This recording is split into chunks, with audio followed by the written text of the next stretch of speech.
శ్రీమాత్రే నమః. గురువారం తులసిని ఇలా పూజిస్తే కష్టాలన్నీ తొలగిపోతాయి.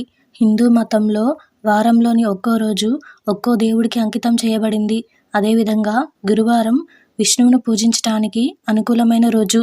ఈరోజు విష్ణుమూర్తిని పూజిస్తే అన్ని కష్టాలు తొలగిపోతాయని చాలామంది నమ్ముతుంటారు.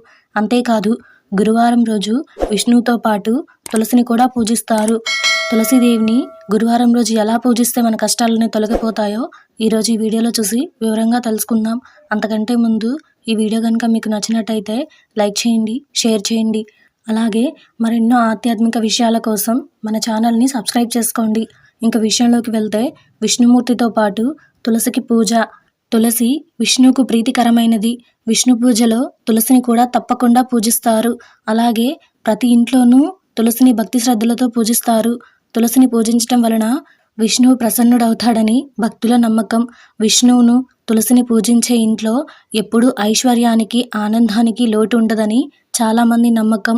గురువారం పొద్దున్నే ఇలా చేస్తే మనకి ఆ లక్ష్మీ కటాక్షం దక్కుతుంది. గురువారం పొద్దున్నే లేచి తలస్నానం చేసి తులసికి పచ్చి పాలు నైవేద్యంగా పెట్టాలి. దీంతో విష్ణువు సంతోషిస్తాడు. అదేవిధంగా సాయంత్రం పూట తులసి మొక్క దగ్గర నెయ్యి దీపం వెలిగించాలి. ఇలా చేయడం వల్ల తులసి తల్లి అనుగ్రహం లభిస్తుందని విశ్వాసం. తులసిని లక్ష్మీదేవి రూపంగా కూడా భావిస్తారు. అందువలన తులసి పూజ ఆ ఇంట్లో ఆనందం, శాంతి, ప్రశాంతత, శ్రేయస్సును కలిగిస్తుందని నమ్ముతారు. చాలామంది గురువారం కూడా ఉపవాసం ఉంటారు. అలాగే గురువారం రోజు తులసీదేవికి పూజ చేసేటప్పుడు పసుపు బట్టలను మాత్రమే ధరించాలి. అదేవిధంగా మీరు గురువారం ఉపవాసం ఉన్నట్లయితే ఆ రోజు తులసిని పూజించేటప్పుడు పూజా సమయంలో పసుపు బట్టలు ధరించడం మంచిది. తులసిని భక్తితో పూజిస్తే మీ కోరికలన్నీ నెరవేరుతాయని నమ్మకం. తులసి మొక్కను ఇంటికి తీసుకురావడానికి గురువారం కూడా శుభప్రదంగా భావిస్తారు.